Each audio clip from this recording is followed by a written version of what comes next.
Swayam Prabha. Digital India. Educated India.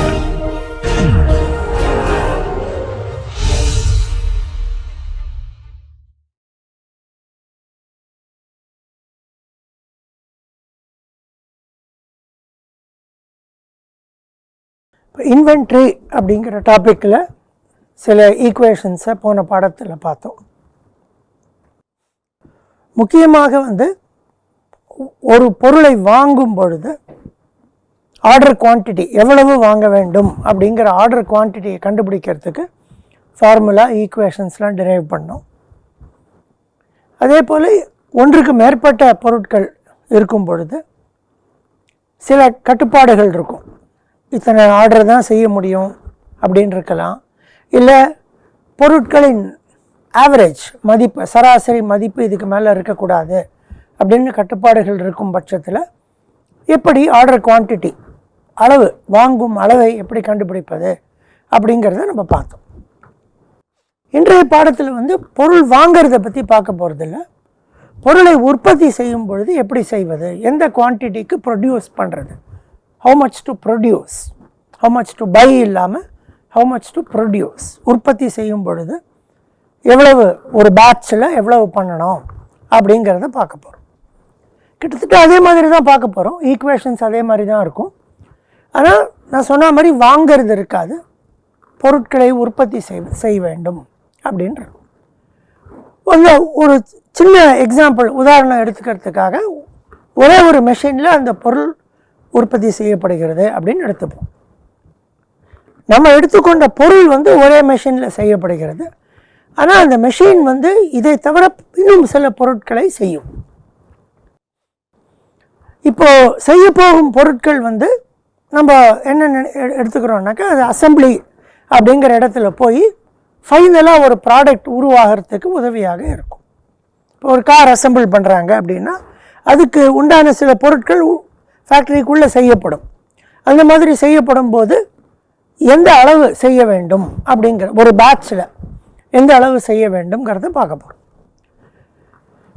இப்போ இது எப்படி பண்ண போகிறோம்னாக்கா இது டைம், இது எக்ஸ் ஆக்சிஸில் டைம். இப்போ நம்ம உற்பத்தி பண்ண ஆரம்பிக்க போகிறோம். உற்பத்தி பண்ண ஆரம்பிக்கும் பொழுது நம்ம ஒரு ரேட்டில் உற்பத்தி பண்ணுவோம். பி அப்படிங்கிற ரேட்டில் உற்பத்தி பண்ணுவோம். பிங்கிறது ஒரு நாளைக்கு 1000 அப்படின்னாக்க ஒரு நாளைக்கும் 1000 கூடும்.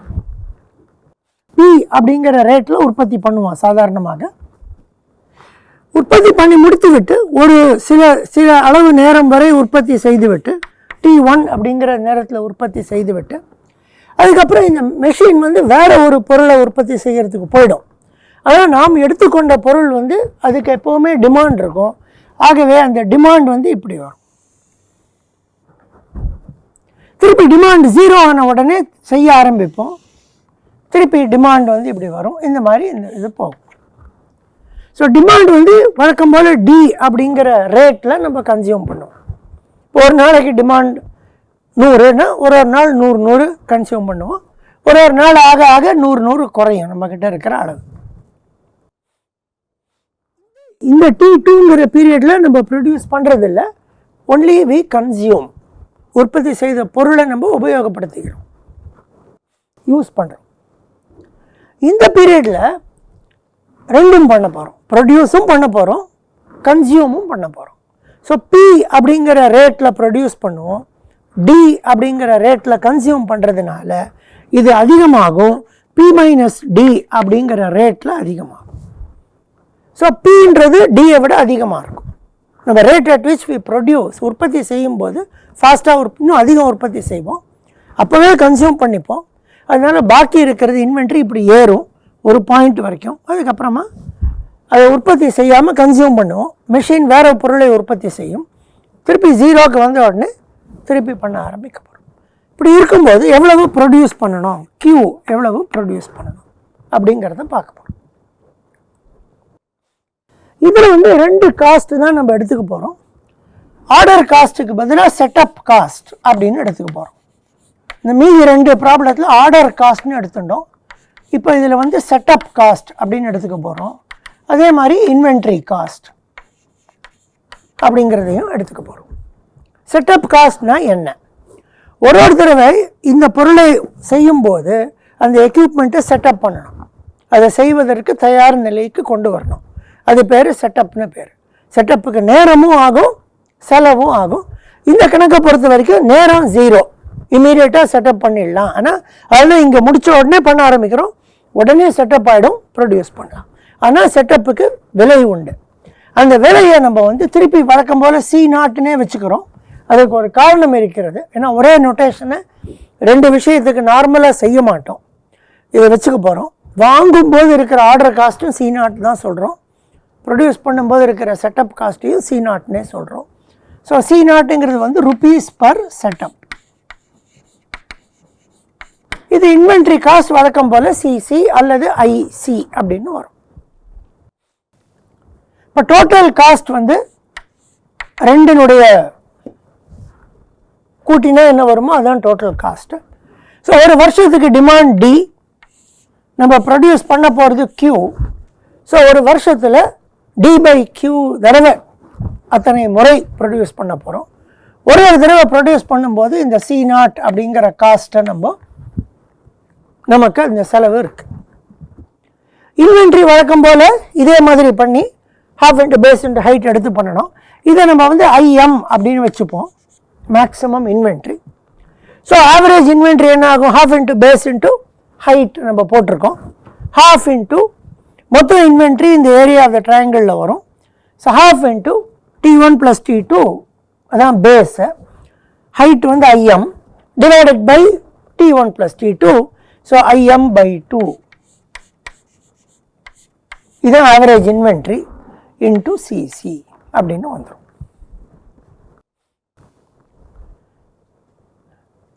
இப்போ இந்த IMங்கிறத Qக்கு சம்மந்தப்படுத்தி நாம் எழுத வேண்டும். இப்போ என்ன ஆகுது? இது தினம் இப்படி இன்க்ரீஸ் ஆகிட்டே போகிறது. P-D அப்படிங்கிற ரேட்டில் இன்க்ரீஸ் ஆகுது, T1ங்கிற டைமுக்கு இன்க்ரீஸ் ஆகுது. ஆகவே இந்த இடத்துல IM is equal to P-D into T1 அப்படின்னு எடுத்துக்கலாம்.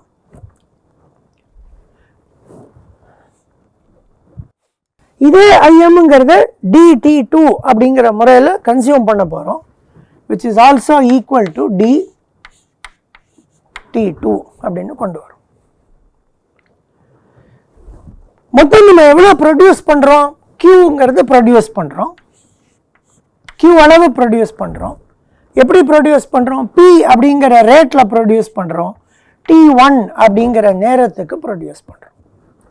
ஸோ இதிலேருந்து ஒன்று டிவைட் பண்ணான்னா IM/Q is equal to P-D/P equal to 1 - D/P. நம்ம முன்னாடியே பார்த்துட்டோம், P வந்து Dயை விட அதிகமாக இருக்கும். ப்ரொடியூஸ் பண்ணும்போது அதிகம் ப்ரொடியூஸ் பண்ணுவோம் கன்சியூம் பண்ணுறதை விட. So IM is equal to Q into 1 - D/P அப்படின்னு வந்துடும்.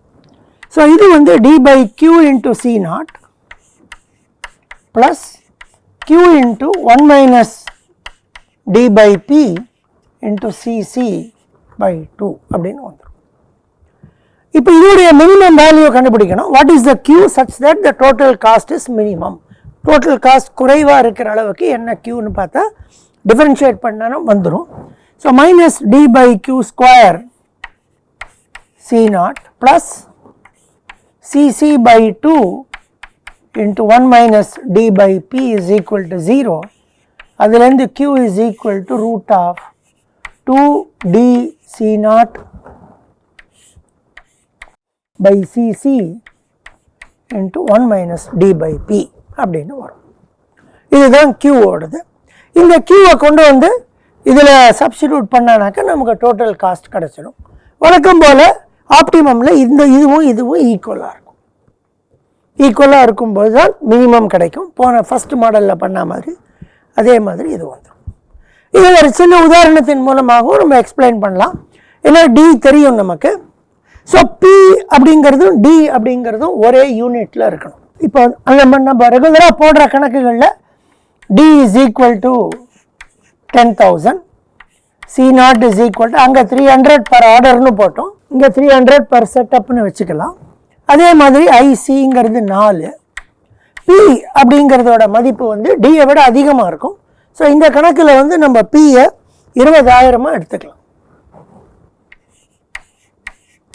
ஒரே யூனிட்டில் இருக்கணும். ஸோ இது பர் இயர் அப்படின்னு இருந்தால் இதுவும் பர் இயர்னு இருக்கும். இது வந்து rupees per unit per year. 20% of 4 அப்படின்னு எடுத்துட்டா இது வந்து இதை சப்ஸ்டிடியூட் பண்ணாக்க Q is equal to root of 2 into 10,000 into 300 by 4 into 1 minus D by P, 1 minus 10,000 by 20,000. So this is root of 2 into 10,000 into 300 divided by 4 into half. So divided by 2 ஆகும். So இதை எடுத்து போட்டோம்னாக்க இந்த 2 2 cancel ஆகிடும். So இங்கே வந்து 4 0, இங்கே 2 0. So root 3 into 100 1732 கிடைக்கும். 1732.05 produce பண்ணுவோம். மேக்ஸிமம் நம்ம கிட்ட எவ்வளோ இருக்கும்? IM is equal to Q into 1 minus D by P. ஏற்கனவே பார்த்துருக்கோம், இந்த D by Pங்கிறது half. So Q by 2, so 866.03 அப்படிங்கிறது கையில் இருக்கும். வருஷத்தோட டோட்டல் காஸ்ட், ஐட்டம் காஸ்ட்டை தவிர இருக்கிற காஸ்ட் என்ன ஆகும்? நான் ஏற்கனவே சொன்னேன் இது ரெண்டு ஈக்குவலாக இருக்கும்னு சொன்னேன். பண்ணி பார்த்தா நமக்கு கிடைக்கும், ஈக்குவலாக வந்துடும் ரெண்டும். So D by Q into C0 into 2 போட்டால் போகிறோம். So 10,000 divided by 1732.05 into 300 into 2 இது போட்டானாக்க 3464.10. ஏன்னா இது வந்து இது ரூட் 3ஓடதுலேருந்து வந்து இது 1732ங்கிறது இங்கே 3 இருக்குது, கேன்சல் ஆனால் ஒரு ரூட் 3 வரும். ரூட் 3ங்கிறது 1.732 இன்ட்டு 10,000 போட்டு இன்ட்டு 2 போட்டிங்கன்னா இந்த 3464.10 அப்படிங்கிறது வருஷத்துக்கு காஸ்ட்டாக வந்துடும். ஒரு வருஷத்தில் இந்த சைக்கிளுடைய டைம் என்ன அப்படின்னு கண்டுபிடிக்கணும்னாக்கா T1 கண்டுபிடிக்கணும்னாக்கா இங்கே வந்துடும். Q by P போட்டால் வந்துடும். Q வந்து 1732, P வந்து 20,000. ஸோ 20,000 நீங்கள் 1700ல் 20,000 போட்டால் 0.866 மந்த்ஸ், கிட்டத்தட்ட 24 நாள் இதை ப்ரொடியூஸ் பண்ணுவோம் அப்படின்னு வரும். அந்த மாதிரி நம்ம கணக்கை வந்து போட்டுன்னு போகலாம். ஸோ இதுலேருந்து முக்கியமாக தெரிந்து கொள்ள வேண்டியது வந்து இந்த இதை கரெக்டாக பண்ணணும். ஸோ ப்ரொடியூஸ் பண்ணுறோம் as well as கன்சியூம் பண்ணுறோம். ஸோ P minus D அப்படிங்கிற ரேட்டில் அது மேலே ஏறுறது, Dங்கிற ரேட்டில் வருது. ஸோ P வந்து Dயை விட அதிகமாக இருக்கணும். அப்படி அதிகமாக இருந்தால் தான் இங்கே 1 minus D by Pன்னு வரும்போது D by P வந்து 1 விட சின்னதாக இருக்கும், அதனால் வந்துடும். இது பெருசாக போச்சுன்னா நெகட்டிவ் ஆகிடும், ரூட்டுக்குள்ளே நெகட்டிவ், அந்த மாதிரி ப்ராப்ளம்ஸ் வரும். அது மாதிரி இருக்கா. ப்ராக்டிக்கலாக பார்த்தாலும் ஜாஸ்தி ப்ரொடியூஸ் பண்ணி கன்சியூம் பண்ணால் தான் இன்வென்ட்ரி ஏறும், அப்புறம் அதை நம்ம கன்சியூம் பண்ண முடியும். கணக்குப்படி பார்த்தாலும் 1 minus D by P should be a positive quantity. அப்போ D by P should be less than 1, which is correct. P is greater than D.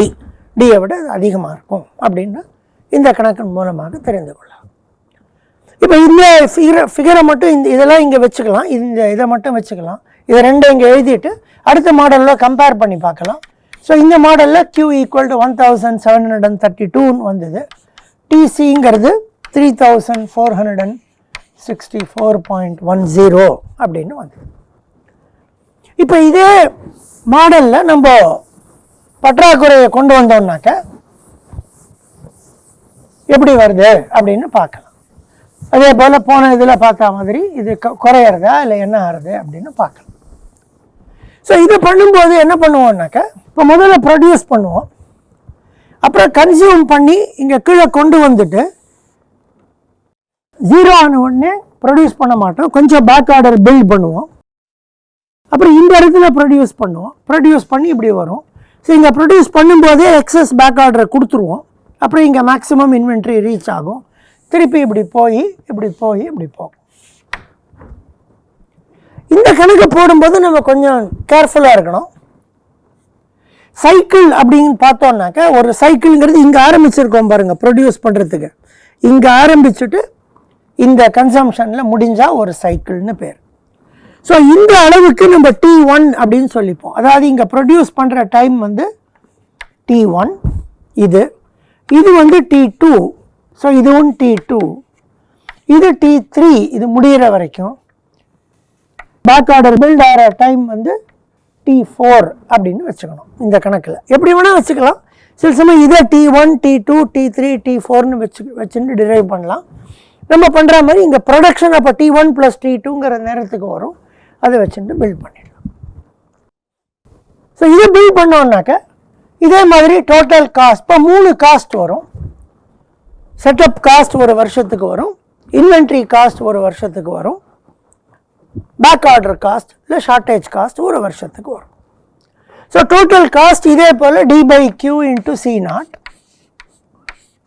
இந்த டிங்கிறது டிமாண்டு, Qங்கிறது ப்ரொடக்ஷன் குவான்டிட்டி, C0ங்கிறது செட்டப் காஸ்ட்.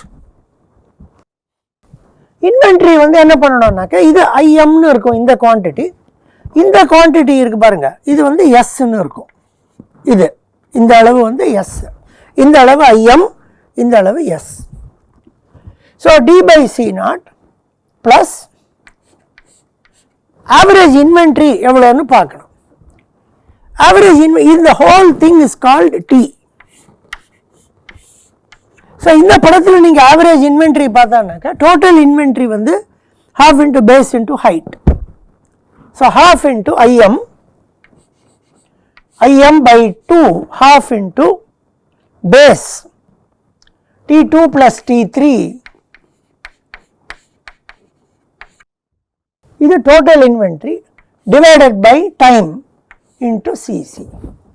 டைம்ங்கிறது இது total time, T1 + T2 + T3 + T4ங்கிறது T, so by T plus S/2 × T1 + T4 / T × CS. Shortage cost. மொத்தம் shortage என்ன இந்த சைக்கிளில், இது வந்து T4 ஆக மாறிவிடும். T4, இது T3. So ½ × base × height, ½ × T1 + T4 × S. அதான் அங்கே எழுதியிருக்கேன், S/2ன்னு போட்டு CS × Tன்னு எழுதிட்டோம். இப்போ நிறையா ஈக்குவேஷன்ஸ் இதில் வரும், அந்த ஈக்குவேஷன்ஸ் எல்லாம் நான் உங்களுக்கு இங்கே எழுதுகிறேன்.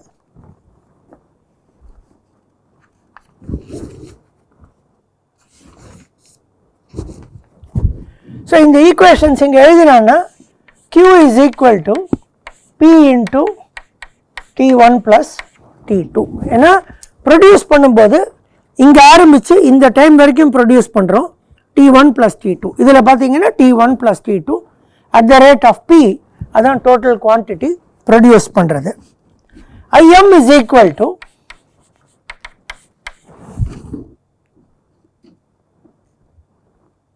P - D × T2, which is equal to D × T3. ஏன்னா ஐஎம்ங்கிறது என்னது, இந்த இன்வென்ட்ரி பில்டப் தான் ஐஎம். ஸோ P - Dங்கிற ரேட்டில் பில்ட் ஆகுது, T2ங்கிற டைமுக்கு பில்ட் ஆகுது. P - D × T2 is equal to D × T3. ஏன்னா Dங்கிற ரேட்டில் கன்சியூம் பண்ணுறோம், so D × T3. S is equal to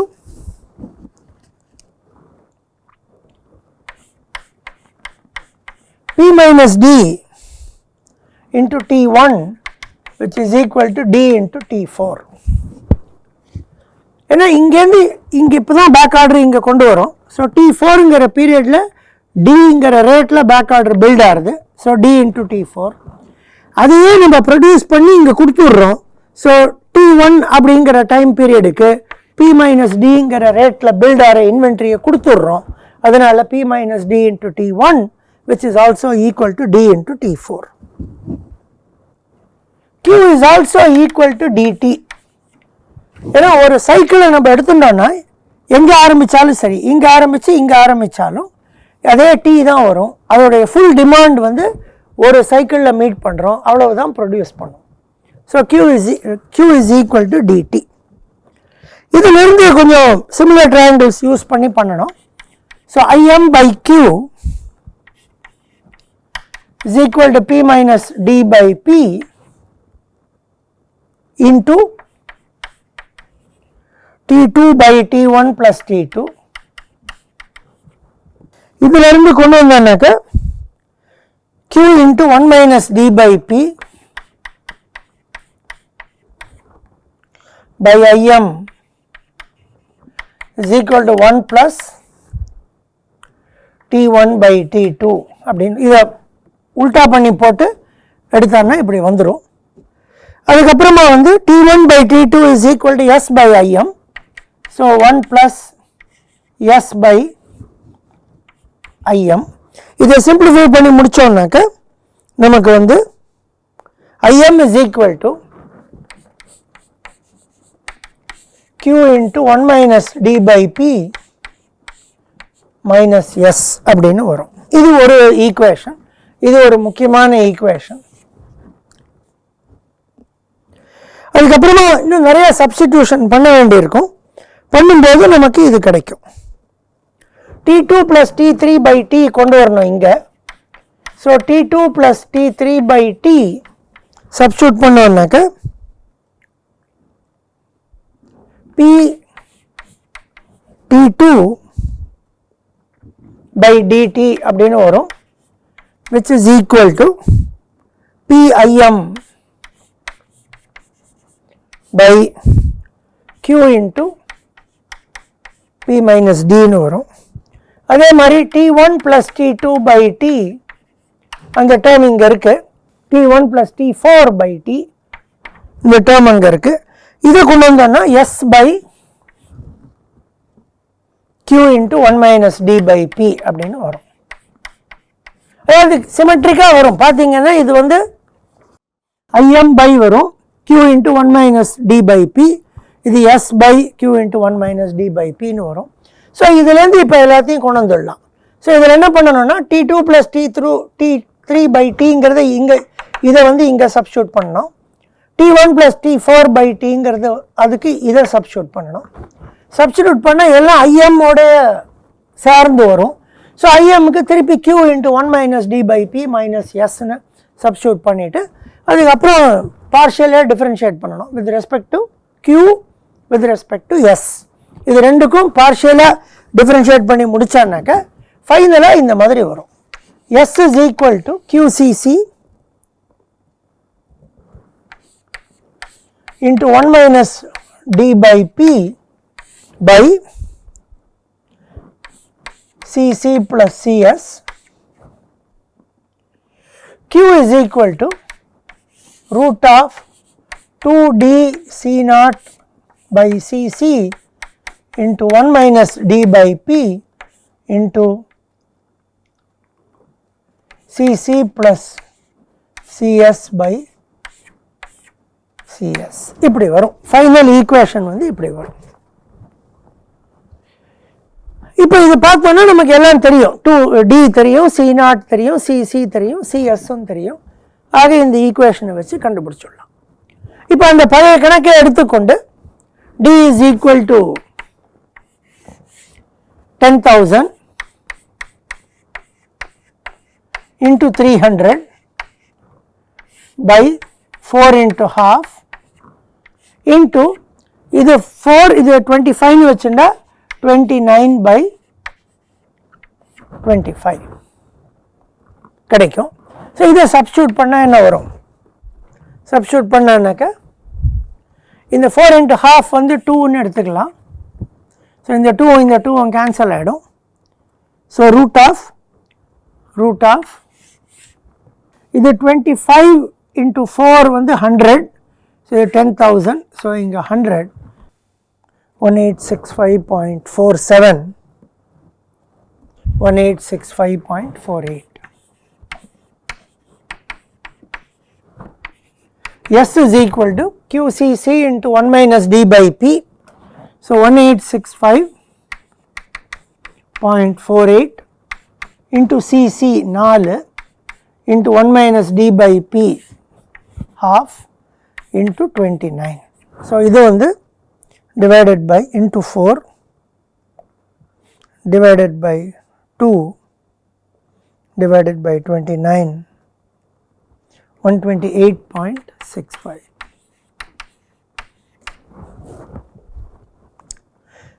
இப்போ இந்த கணக்கில் வந்து இப்படி Q வருது, இப்படி S வருது. TC வந்து இதில் சப்ஸ்டிடியூட் பண்ணணும் ஃபுல்லாக. இதில் சப்ஸ்டிடியூட் பண்ணுறதுக்கு நமக்கு T2 + T3 by T தெரியணும், அது இங்கே இருக்குது. T1 + T4 by T தெரியணும், அது இங்கே இருக்குது. ஆக எல்லாத்தையும் நம்ம சப்ஸ்டிடியூட் பண்ணி பார்த்தோன்னா ஃபைனலாக 3216.34 அப்படின்னு கிடைக்கும். ஸோ இதில் முக்கியமான விஷயங்கள் வந்து இந்த ஃபிகரையும் கம்பேர். இது வந்து போன மாடலுக்கு, இது வந்து பேக் ஆர்டர் இல்லாத இருந்த மாடலுக்கு, இது பேக் ஆர்டர் இருக்கிற மாடலுக்கு பார்த்தோம்னா Q வந்து 1865.48 ஆகுது. இது வந்து 3216.34. ஸோ இந்த மாடலுக்கு வந்து Q அதிகம் ப்ரொடியூஸ் பண்ணுவோம். ஆனால் Q அதிகம் ப்ரொடியூஸ் பண்ணினா கூட S இருக்கிறதுனால IM இங்கேருந்து IM ரிலேட் ஆகும். Q into 1 minus D by P minus Sன்னு போடும்போது Q வந்து 1865ல் இருக்குது. 1 minus D by Pங்கிறது half. So 932 minus 128 போட்டிங்கன்னா 800 and something தான் இங்கே கையில் மிஞ்சும். போன இதில் பார்த்தீங்கன்னாக்க இங்கே வந்து 1732ல் 800 பாதி மிஞ்சும். இது அதை விட கம்மியாக மிஞ்சும் IM. அங்கு இந்த முதல் இதில் வர IM விட இந்த IM கம்மியாக இருக்கும் S இருக்கிறதுனால. பட் டோட்டல் காஸ்ட் வந்து குறையும், போன இதில் பார்த்தா மாதிரியே குறையும். எதனால குறையிறது? இந்த சிஎஸ்னால குறையிறது, இந்த சிஎஸ் வர்றதுனால குறையிறது. ஸோ அதே லாஜிக் நம்ம போன இதில் படித்த போல நம்ம சொல்லணும். இப்போ ஒரு சிஎஸ்ஸை கொடுத்துட்டோம் 25 ரூபாய் அப்படின்னு கொடுத்துட்டான்னாக்க இந்த மாதிரி வரும். ஆனால் சிஎஸ்ஸை வந்து நம்மளால் அவ்வளோ ஈஸியாக அதோடைய மதிப்பை கண்டுபிடிக்க முடியாது. ஏன்னா லாஸ் ஆஃப் குட்வில் இல்லையா, நாணயம், அந்த நம்ம செய்கிற ஒரு இதனுடைய நாணயம் அது வந்து போயிடும், அதை மெஷர் பண்ண முடியாது. அதனால சிஎஸ் அதிகமாக வைத்துக்கொள்ள வேண்டும். சிஎஸ் அதிகமாக்க ஆக்க இந்த வேல்யூ வந்து இது குறைந்து இது கிட்டக்க வந்துடும். சிஎஸ் இன்ஃபினிட்டியில் வரும்போது இது குறைந்து அந்த வேல்யூக்கு வரும். ஆகவே அதே மாதிரி ஐடியாவில் இது வந்து சிஎஸ்னு ஒன்று கொண்டு வந்தால் என்ன ஆகும்னு படிக்கிறோமே ஒழிய இதை வைத்துக்கொண்டு சிஎஸ்ஸை கண்டுபிடிச்சிட்டு யூஸ் பண்ணுங்க அப்படின்னு சொல்லக்கூடாது. சிஎஸ்ஸை எவ்வளவு அதிகமாக வைக்க வேண்டுமோ அவ்வளோ அதிகமாக வைக்க வேண்டும். சிஎஸ் வந்து கரெக்டாக நமக்கு தெரிஞ்சாலே ஒழிய இந்த மாடலை வந்து யூஸ் பண்ணுறது நமக்கு யூஸ் பண்ணி கணக்கை போட்டு ஆன்சர் சொல்லிடலாம். ஆனால் நடைமுறைக்கு கொண்டு வரும்போது கஷ்டமாயிடும். அப்புறம் கஸ்டமர்ஸ் இல்லாமல் போயிட்டாங்கன்னாக்கா நம்ம தப்பான சிஎஸ்ஸை வச்சு போட்டதுனால வந்தது, அதிகமாக வச்சுருக்கணும் அப்படின்னு. ஆக இந்த மாடல் தான் சிறந்தது. 2 மாடலில் இது காசு கம்மியாக வந்தாலும் சிஎஸ் இன்ஃபினிட்டி போட்டான்னாக்கா இந்த மாடல் வந்து இந்த மாடலுக்கு கொண்டு வந்துடும். வேறு சில கணக்குகளையும் போடலாம். ஒன்ஸ் நம்ம QS எல்லாம் தெரிஞ்செடுத்தோம்னாக்க QS தெரிஞ்ச உடனே IM தெரிஞ்சிடும். IM தெரிஞ்ச உடனே இங்கேருந்து T1 T2 எல்லாத்தையும் கொண்டு வந்துடலாம், ஒன்றும் கஷ்டம் கிடையாது. இங்கேருந்து இதுலேருந்து கொண்டு வந்துடலாம். S தெரிஞ்ச உடனே T1 தெரிஞ்சிடும், T4 தெரிஞ்சிடும். IM தெரிஞ்ச உடனே T2 தெரிஞ்சிடும், T3 தெரிஞ்சிடும். ஸோ எத்தனை நேரத்தில் வந்து இதை பண்ணுறோம், ப்ரொடியூஸ் பண்ணுறோம், பேக் ஆர்டர் மீட் பண்ணுறதுக்கு, எந்த பீரியடில் இன்வென்ட்ரி பில் பண்ண ப்ரொடியூஸ் பண்ணுறோம், எந்த பீரியடில் இருக்கிற இன்வென்ட்ரியை கன்சியூம் பண்ணுறோம், எந்த பீரியடில் பேக் ஆர்டர் பில் பண்ணுறோம், இது எல்லாமே வந்து இந்த ஈக்குவேஷன்ஸ் மூலமாக நீங்கள் கடகடன்னு பார்த்து தெரிஞ்சுக்கலாம். இந்த டெரிவேஷன் மட்டும் கொஞ்சம் இன்வால்வ்டான டெரிவேஷன், அதை நான் டைரெக்டாக பண்ணி காட்டலை. ஒன்ஸ் இந்த ஈக்குவேஷன்ஸ்லாம் தெரிஞ்சு இதில் போட்டாச்சுன்னா பொறுமையாக Q அண்ட் S பார்ஷியலாக டிஃப்ரென்ஷியேட் பண்ணி கொண்டு வரணும். ஐஎம்மையும் இதில் கொண்டு வந்து வரணும். முதல்ல எஸ்ஸை கண்டுபிடிச்சிருவோம், எஸ் மேலே வந்துடும். அப்புறமா எஸ்ஸை தூக்கி அந்த இதில் போட்டு Q டிஃப்ரென்ஷியேட் பண்ணுறதுல எஸ்ஸை தூக்கி போட்டு டிரைவ் பண்ணிகிட்டே வந்தோம்னா கடைசியில் வந்து இது வரும். நிறையா டெரிவேஷன்ஸ் சிம்பிளிஃபை பண்ணிகிட்டே வரணும். வந்தோன்னா கடைசியில் இந்த 2D C0 வந்து இங்கே நிற்கும். சரி, இதோட இந்த கணக்கோட இந்த இன்வென்ட்ரிங்கிற டாப்பிக்கில் நம்ம பார்க்குறத முடித்துக்கொள்கிறோம். அடுத்த டாபிக் இப்போ ஆரம்பிச்சுடுறேன். ஸோ இந்த இன்வென்ட்ரிங்கிற டாப்பிக்கில் இப்போ நம்ம 2 ஃபார்முலா கண்டுபிடிச்சோம். இது டிரைவ் பண்ணோம், இந்த ஃபார்முலா இப்போ டிரைவ் பண்ணோம். இதுக்கு முன்னாடி மாடலில் வந்து Q is equal to √2DC0/Cc × 1 - d/p அப்படிங்கிறத நம்ம டிரைவ் பண்ணோம். இது ரெண்டும் வந்து ப்ரொடக்ஷன் சம்மந்தப்பட்ட மாடல். இது வந்து விதவுட் பேக் ஆர்டரிங், இது வித் பேக் ஆர்டரிங். இதுக்கு பேர் வந்து EBQன்னு பேர், எக்கனாமிக் பேட்ச் குவான்டிட்டி. போன 2 பண்ணது எக்கனாமிக் ஆர்டர் குவான்டிட்டி. வாங்கும்போது எவ்வளோ ஆர்டர் பண்ணணும்னு ஆன்சர் பண்ணுறதுனால அது ஆர்டர் குவான்டிட்டி. இது ப்ரொடியூஸ் பண்ணுறதுக்கு எவ்வளோ ப்ரொடியூஸ் பண்ணணும்னு வர்றதுனால பேட்ச் குவான்டிட்டி. அது EOQன்னு பேர், இதுக்கு EBQ அப்படின்னு பேர். இதில் இன்னும் இதை கூர்ந்து கவனித்தீர்கள் என்றால் இந்த ஃபார்முலாவை, 4வது மாடலுடைய ஃபார்முலாவை முதல்ல நம்ம டிரைவ் பண்ணது 2DC0/Cc. அது இங்கே இருக்குது. இதையும் மூடிக்கொள்ளலாம், இதையும் மூடிக்கொண்டோன்னா ஃபஸ்ட் இது வந்துடும். இதோட பேக் ஆர்டரை சேர்த்தா நமக்கு இந்த ஃபார்முலா வந்தது, Cc + Cs/Cs. அதோட ப்ரொடக்ஷனை சேர்த்தா 1 - d/p வந்தது. எல்லாத்தையும் சேர்த்தோன்னா இது வந்தது. அது காரணத்துக்காக தான் இந்த C0ங்கிறத ஒரே நோட்டேஷன் வச்சு நம்ம காமிக்கிறது. ஆனால் ரியாலிட்டியில் வாங்குகிற மாடல்ஸில் C0ங்கிறது ஆர்டர் காஸ்ட், ப்ரொடியூஸ் பண்ணுற மாடலில் C0ங்கிறது செட்டப் காஸ்ட். ஆக அந்த மாற்றத்தையும் நாம் புரிந்து கொள்ள வேண்டும். ஸோ இது வரைக்கும் நம்ம பார்த்தது வந்து வாங்குகிற பையிங் இன்வென்ட்ரியை பொறுத்த வரைக்கும் சிங்கிள் ஐட்டம் எவ்வளோ வாங்குறதுன்னு பார்த்தோம், எக்கனாமிக் ஆர்டர் குவான்டிட்டி பார்த்தோம், பேக் ஆர்டர் பண்ணால் என்ன ஆகும்னு பார்த்தோம், டிஸ்கவுண்ட் எப்படி வந்தால் யூஸ் பண்ணுறதுன்னு பார்த்தோம், மல்டிபிள் ஐட்டம்ஸ் வந்து கட்டுப்பாடுகள் கன்ஸ்ட்ரெயின்ஸ் இருந்தால் என்ன பண்ணுறதுங்கிறத பார்த்தோம். இதெல்லாம் போன பாடத்தில் பார்த்தோம். இந்த பாடத்தில் ப்ரொடியூஸ் பண்ணும்போது எக்கனாமிக் பேட்ச் குவான்டிட்டி என்ன, அந்த பேட்ச் குவான்டிட்டிலேயே நம்ம பேக் ஆர்டர் அலோவ் பண்ணால் என்ன ஆகும் அப்படிங்கிறதெல்லாம் உதாரணங்கள் மூலமாக பார்த்தோம். இன்னும் பல விஷயங்கள் இருக்கின்றன. நிறைய இடங்களில் இன்வென்ட்ரி மட்டுமே ஒரு ஃபுல் கோர்ஸாக போகும். இன்னும் பல விஷயங்கள் இருக்கின்றன. இப்போ இந்த டிமாண்ட் வந்து நம்ம டீன்னு எடுத்துட்டோம், இது மாதம் டிமாண்ட் மாறித்துனா என்ன ஆகும், அந்த மாதிரி பல விஷயங்கள் இருக்குது. இன்னொன்று கூட பார்த்தோன்னாக்கா கம்மியாக ஆர்டர் பண்ணும்போது என்ன ஆகும்னா நிறைய தடவை பண்ண வேண்டியிருக்கு இல்லையா. அப்போ ட்ரக்கு வந்து போயிட்டு எடுத்துன்னு வரும். நிறையா குவான்டிட்டி ஆர்டர் பண்ணோன்னா ட்ரக்கு கம்மி நேரங்களில் போயிட்டு வரும். ஸோ அந்த காஸ்ட்டையும் சேர்த்து போட்டு எது பெட்டர்னு பார்க்கலாம். அதை இன்டைரக்டாக அது ஆர்டர் காஸ்ட்டில் போட்டிருக்கோம், பட் இல்லாமல் வேறு சில விஷயங்கள் மூலமாக அது மாதிரி நிறையா விஷயங்கள் இன்வென்ட்ரியில் இருக்குது. ஆனால் இதோட இந்த கோர்ஸை பொறுத்த வரைக்கும் இதோட இன்வென்ட்ரியை முடித்து கொண்டு அடுத்த டாப்பிக்கை ஆரம்பிக்கலாம்.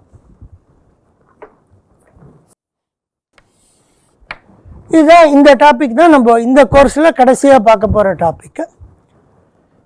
கோர்ஸை ஃபுல்லாக பார்த்துன்னு வந்தோன்னா இந்த 12வது மேஜர் டாபிக் இது. அது கோர்ஸை முடிக்கும்போது அதை பற்றி நான் பேசுகிறேன். Sequencing and scheduling. சீக்வென்சிங்னா என்ன, ஷெட்யூலிங்னா என்ன, எந்த கான்டெக்ஸ்டில் வருது, எதற்காக இதை படிக்கிறோம் அப்படிங்கிறத நம்ம தெரிஞ்சுக்கணும். இப்போ நம்ம பர்டிகுலர்லி இன்வென்ட்ரியை பார்க்கும்போது நம்ம என்ன பண்ணிட்டோம், ஒரு ஃபேக்ட்ரியில் எப்படிலாம் இருக்கும் அப்படின்லாம் சொல்ல வந்தோம்.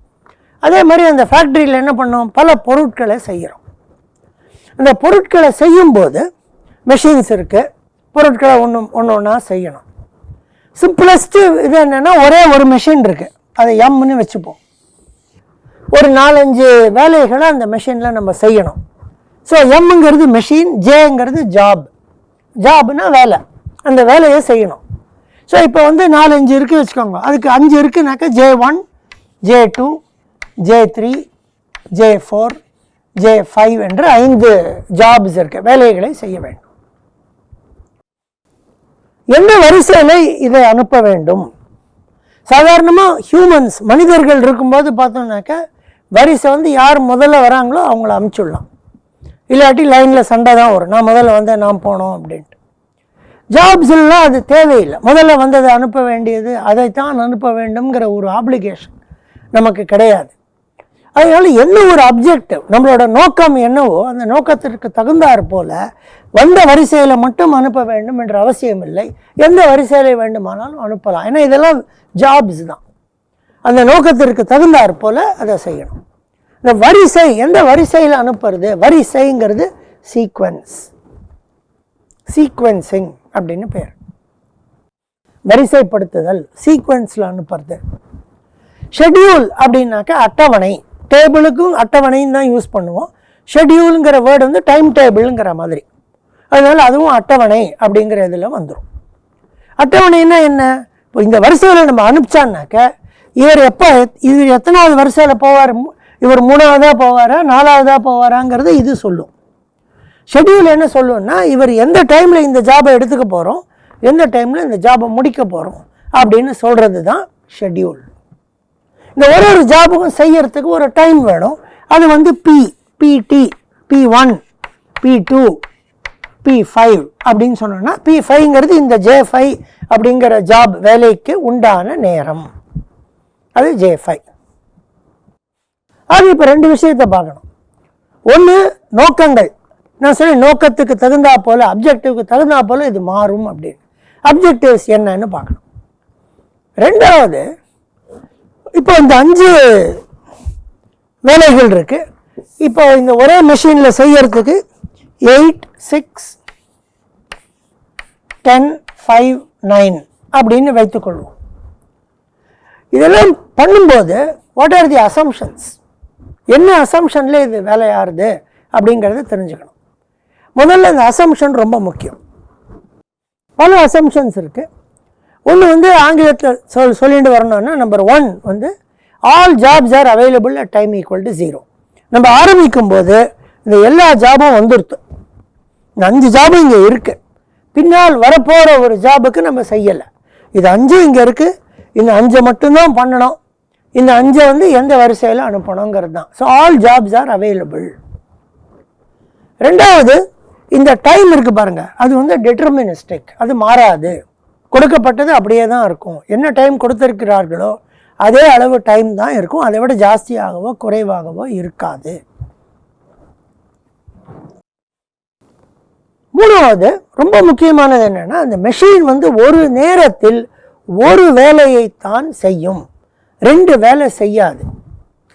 இந்த ரெண்டையும் ஒரே நேரத்தில் அனுப்ப மாட்டோம், 1 தான் அனுப்புவோம். அது 3வது மிக முக்கியமான assumption. A machine can do only 1 job at a time அப்படிங்கிறது இதில் ரொம்ப முக்கியம். அதுவும் மேனுஃபேக்சரிங் ரிலேட்டடாக பண்ணும்போது இது வரும். சில சமயம் கம்ப்யூட்டர் ப்ராசஸர்லாம் பண்ணும்போது மல்டி டாஸ்கிங், மல்டிபிள் ஜாப்ஸ் எல்லாம் வரும். ஆனால் இந்த டாப்பிக்கை பொறுத்த வரைக்கும் நம்ம அசம்ஷன் வந்து machine can do only 1 job at a time, அதனால் 1 தான் அனுப்பும். அடுத்தது வந்து a job once taken will have to be completed and only then the next job goes. இதை எடுத்துட்டோம்னாக்க, இது எந்த பாயிண்ட்லேருந்து எடுத்துக்கிறோமோ இது முடித்ததுக்கு பிறகு தான் மற்ற ஒரு ஜாபை எடுத்துப்போம். இதை ஒரு பாதி பண்ணிவிட்டு இது இப்படியே இருக்கட்டும்ப்பா, இன்னொரு ஜாப் எடுத்து பண்ணிவிட்டு அப்புறம் இதை பண்ணலான்னு பண்ண மாட்டோம். அது பேர் job splitting is not allowed. எடுத்துட்டா ஒரு தடவை பண்ணி முடிச்சு கொடுத்துரும். அதே மாதிரி தான் பாதி பண்ணி வெயிட் பண்ணி திருப்பி வா, அந்த மாதிரிலாம் இருக்காது. Machine is available all the time. Machine வந்து பிரேக் டவுன்லாம் ஆகாது, மெஷின் நமக்கு எல்லா நேரத்துலையும் அது அவைலபிளாக இருக்கும் அப்படிங்கிற ஒரு அசம்ஷன். இந்த மாதிரி 5 அசம்ஷன் இருக்கு. திருப்பியும் அந்த அசம்ஷன் சொல்லிடலாம். All jobs are available at time equal to 0. Processing times are deterministic, அதாவது கொடுக்கப்பட்ட டைம் அப்படியே இருக்கும்.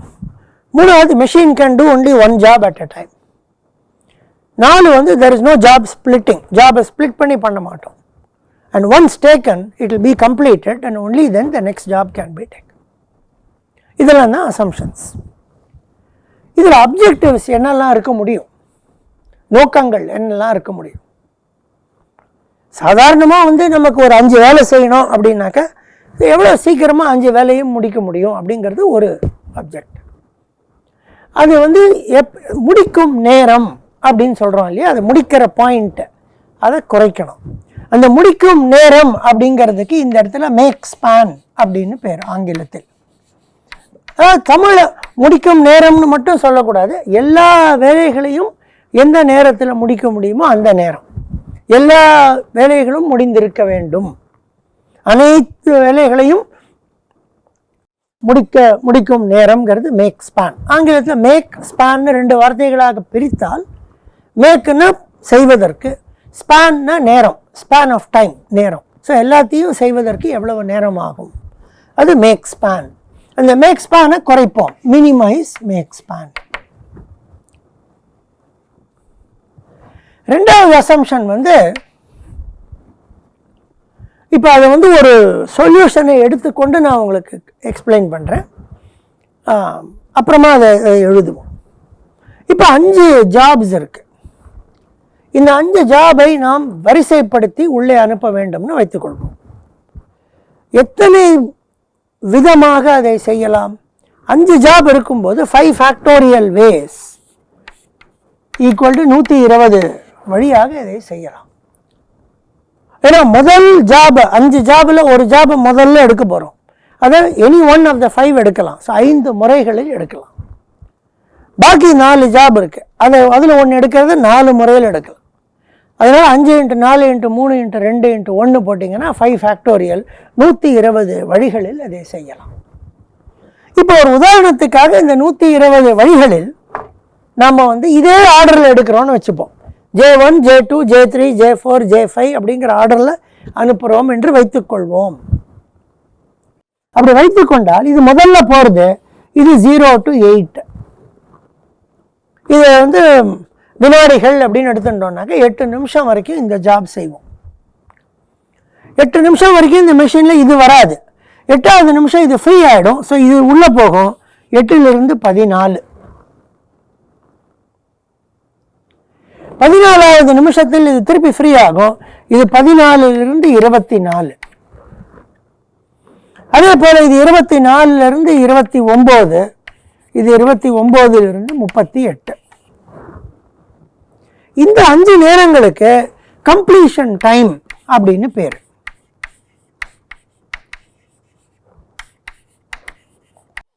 கம்ப்ளீஷன் டைம் என்ன? Point of time. இதை கவனிங்க. இந்த எந்த பாயிண்ட், இது ஒரு ஆக்சிஸ்னாக்க எந்த பாயிண்ட்ல முடியறதுங்கிறது பேர் கம்ப்ளீஷன் டைம் அப்படின்னு பேர். இந்த சீக்வன்ஸை கொடுத்தாச்சுனாக்க given this sequence இதெல்லாம் தான் கம்ப்ளீஷன் டைம்ஸ். ஃப்ளோ டைம்னு நம்ம சொல்கிறது உண்டு. எல்லாம் எப்போ வந்திருக்கு? 0ல் வந்திருக்கு. ஆக இதுக்கு ஃப்ளோட், இது வந்து J1ன்னு எடுத்துக்கொள்வோம். J2, J3, J4, J5 என்று எடுத்துக்கொண்டால் இது 8 நிமிஷம் வரைக்கும் நம்ம ஃபேக்ட்ரியில் இருக்குது, நம்ம கடையில் ஷாப்பில் இருக்குது. இது 14 நிமிஷம் இருக்குது, இது 24 நிமிஷம் இருக்குது. ஃப்ளோ டைம்ங்கிறது வந்த நேரத்திலிருந்து எப்போ வரைக்கும் வெளியில் போகிறது அவ்வளோ டைம் ஃப்ளோ டைம். எல்லாமே 0ல் வந்திருக்கிறதுனால கம்ப்ளீஷன் டைமே ஃப்ளோ டைமாக மாறிவிடும். இப்போ வந்து இந்த கம்ப்ளீஷன் டைமோ ஃப்ளோ டைமோ எவ்வளவு நேரம் இது ஷாப்பில் இருக்குது, அந்த நேரத்தை குறைக்க வேண்டும் அப்படின்னு பார்த்தோம்னாக்க minimise sum of completion times. இதுதான் கூட்டுறது. ஏன்னா இது 8 நிமிஷம் இருக்குது, இது 14 நிமிஷம் இருக்குது, இது 24 நிமிஷம் இருக்குது, இது 29 நிமிஷம், 38 நிமிஷம் இருக்குது. சம் ஆஃப் கம்ப்ளீஷன் டைம்னா இது 5ஐயும் கூட்டுறது. மேக் ஸ்பேன்னாக்கா எல்லாம் எந்த நேரத்தில் முடிச்சிருக்கு? 38. சம் ஆஃப் கம்ப்ளீஷன் டைம் இது எல்லாத்தையும் கூட்டுறது. அது பண்ணுறது. இந்த 2 ஏன் முக்கியம்னாக்க, நம்ம வந்து இதை ஃபேக்ட்ரியினுடைய பாயிண்ட் ஆஃப் வியூவில் பார்த்தோம்னாக்க, வேலை செய்பவருடைய பாயிண்ட் ஆஃப் வியூவில் பார்த்தா இது முக்கியம். எப்போ எல்லாத்தையும் முடிச்சுட்டு போயிடலாம் அப்படின்னு வீட்டுக்கு போகலாம், இல்லை எப்போ முடியறது, எப்போ அனுப்ப முடியும் அப்படிங்கிறது இது. இது வந்து என்னன்னாக்க நம்ம ஃபேக்ட்ரியில் இருக்கிற இன்வென்ட்ரி. நம்ம இப்போ தான் இன்வென்ட்ரி படித்து முடித்தோம். எவ்வளவு இன்வென்ட்ரி இருக்குது, ஸோ எவ்வளவு நேரம் பொருட்கள் இருக்குது ஃபேக்ட்ரியில், அவ்வளோ நேரம் அந்த பொருட்கள் இருக்குது. அந்த பொருட்களுக்காக நாம் செலவிட்ட பணம் முடங்கி இருக்கிறது. அந்த பணத்துக்கு நம்ம வட்டி கட்ட வேண்டும். ஸோ இது குறையும் போது நம்ம என்ன நினைக்கிறோன்னா, கம்மி நேரம் நம்ம கிட்டக்க இருந்ததுனாக்க கம்மி பணம் நம்ம யூஸ் பண்ணியிருக்கோம், ஆக கம்மி வட்டி ஆகும் அப்படின்ற ஒரு அசம்ஷனில் இதை குறைக்கணும். 3வது, இதெல்லாம் வந்து ஒரு கஸ்டமருக்கு போகிறது. சில சமயம் எல்லாம் ஒரே கஸ்டமருக்கு போகலாம், சில சமயம் எல்லாரும் விதவிதமான கஸ்டமர்களுக்கு போகலாம். கஸ்டமர்னால் பொருள் வாங்குபவர், நம்மக்கிட்டேருந்து பொருள் வாங்குறவர் வந்து கஸ்டமர், அவர்கிட்ட போகலாம். ஸோ இந்த கஸ்டமர்கிட்ட போகும்போது நம்ம என்ன பண்ணுவோம்னா, இதெல்லாம் வந்து இதை எடுத்துக்கொண்ட போது, சரி இது இந்த வேலைக்கு வந்து நீங்கள் ஒரு 8 நிமிஷம் ஆகுமா, சரி ஒரு ½ அன் ஹவரில் வாங்க அப்படிங்கிறோம். அதாவது நம்ம என்ன பண்ணுறோம், ஒரு வேலைக்கும் எப்போ நம்மளால் கொடுக்க முடியும் அப்படிங்கிறத பார்த்து சொல்கிறோம். அதன் பெயர் டியூ டேட் என்று பெயர். எப்போ அதை கொடுக்க வேண்டும் அப்படிங்கிறது டியூ டேட் என்று பெயர். இப்போ ஒரு கணக்குக்காக இந்த டியூ டேட்டுகளை நாம் இந்த டியூ டேட் இதை டியூ டேட் என்று எழுதி இந்த டியூ டேட்டுகளை நாம் 10/8/40 30/20 அப்படின்னு வைத்துக்கொண்டால் இதை வந்து நம்ம 40வது நிமிஷத்துக்குள்ள நம்ம பண்ணி முடிக்க ட்ரை பண்ணணும்.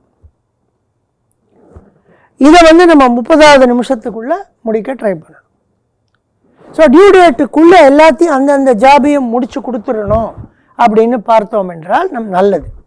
டியூ டேட்டை தாண்டி போயிடுத்துனாக்க அதை நம்ம குறைக்கணும். அதுக்கு ஆங்கிலத்தில் டார்டினஸ் அப்படின்னு பெயர். மினிமைஸ் டார்டினஸ். எவ்வளோ லேட்டாக கொடுக்குறோமோ அதை குறைக்க வேண்டும் அப்படிங்கிறது இது. இதோடு சம்மந்தப்பட்ட வேற சில இதுவும் இருக்கு. சில சமயம் என்ன பண்ணுவோம்னாக்கா எவ்வளவு வேலைகள் லேட் ஆகுது அதை குறைக்கணும்.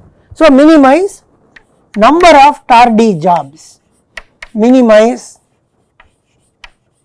Number of tardy jobs.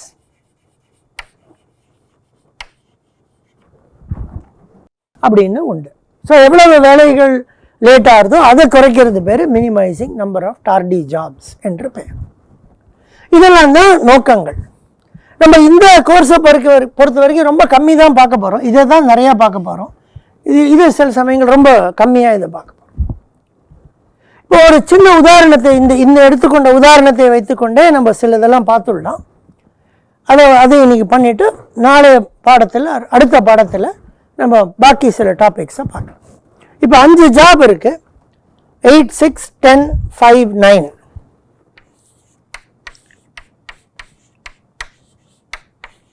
எந்த வரிசைப்படி அதை அனுப்பிச்சால் இது குறையும் அப்படின்னு பார்த்தோம்னாக்க நம்ம ஏற்கனவே பார்த்துட்டோம். 120 வழிகள் இருக்கு. அது எது உகந்தது இதை குறைக்கிறதுக்குன்னு பார்த்தோன்னா ரொம்ப இன்ட்ரெஸ்டிங் என்னன்னாக்க எந்த ஆர்டரில் அனுப்பிச்சாலும் மொத்தம் நமக்கு 38 தான் ஆகும். இந்த 38 எப்படி நீங்கள் அனுப்பிச்சாலும் 38 முடிஞ்சிடும் எல்லாமே. நீங்கள் வேணுன்னே லேட் பண்ணாத வரைக்கும் வரிசையாக ஒன்று அனுப்பிச்சிட்டு இருந்தீங்கன்னா இதே 38 தான் வரும். ஸோ ஒரு மெஷின் ஜாப்ஸ் வச்சுட்டு இருக்கும்போது இது ரொம்ப சிம்பிளான ப்ராப்ளம். இது வந்து sum of the processing times. அவ்வளோதான், அதுக்கு மேலே ஆகாது. ஸோ இது வந்து ஒரு பெரிய கணக்கு ஈக்குவேஷன் வச்சு ஃபார்முலா வச்சு போட வேண்டிய விஷயம் இல்லை. சாதாரணமாக தெரிந்து கொள்ள வேண்டிய விஷயம். ரெண்டாவது இதை குறைக்கணும்னு வச்சுப்போம். இப்போ நம்ம என்ன சொன்னோம்? 8, 6, 10, 5, 9 இந்த ஆர்டரில் நம்ம போட்டோம்னாக்க நமக்கு 8, 14, 24, 29, 38ன்னு வருது. இதை கூட்டினோன்னா என்ன ஆகுது பாருங்க. 12, 16,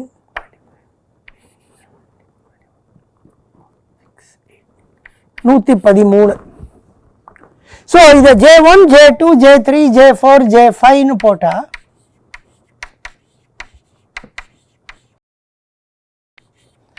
113. சாதாரணமாக நம்ம என்ன பண்ணுவோம்? எது சீக்கிரம் முடிக்க முடியும் பண்ணிடுவோம். அது பேர் ஷார்டஸ்ட் என்று பெயர். ஸோ அந்த ஆர்டர் J4,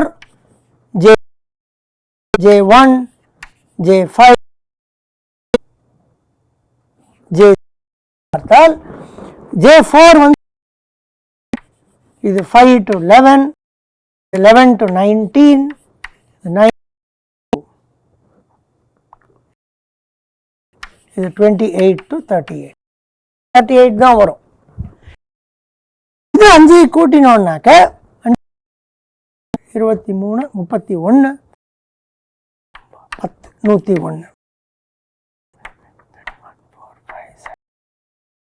ஸோ 113 அங்கே இருந்தது.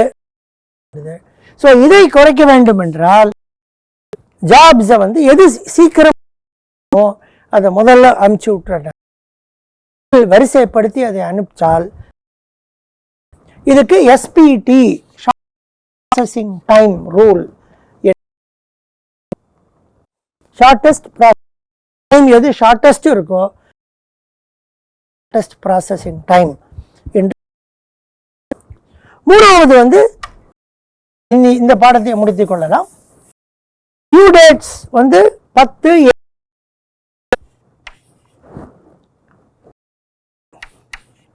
30. இப்போ நம்ம என்ன சொல்லுவோம்? சாதாரண 5 ஜாப் இவ்வளோ நேரம் ஆகுது பண்ணுறதுக்கான சரி எதை முதல்ல கொடுக்கணுமோ எதை ரெண்டாவது கொடுக்கணுமோ அது ரெண்டாவது பண்ணுவோம் அப்படின்ற அது பேர் அர்லியஸ்ட் டியூ டேட். ஸோ அதன்படி பார்த்தோம்னா முதல்ல J2 பண்ணுவோம், அப்புறம் J1 பண்ணுவோம், அப்புறம் J5 பண்ணுவோம், அப்புறம் J4 பண்ணுவோம், அப்புறம் J3 பண்ணுவோம்.